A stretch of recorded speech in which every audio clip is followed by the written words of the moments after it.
মুর্তজা, রাজশাহীতে সবজির দরদাম এখন কেমন? ক্রেতা বিক্রেতারা কি বলছে?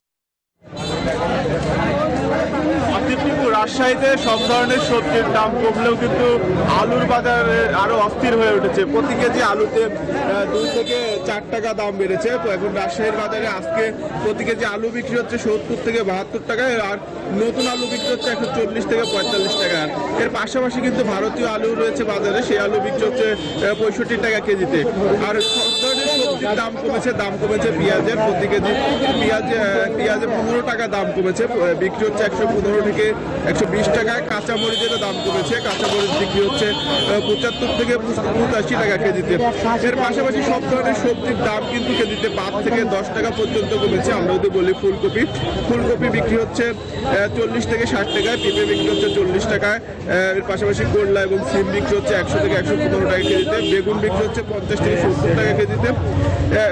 দাম কমেছে পটলেরও এবং মিষ্টি কুমড়াও। বিক্রেতারা বলছেন যে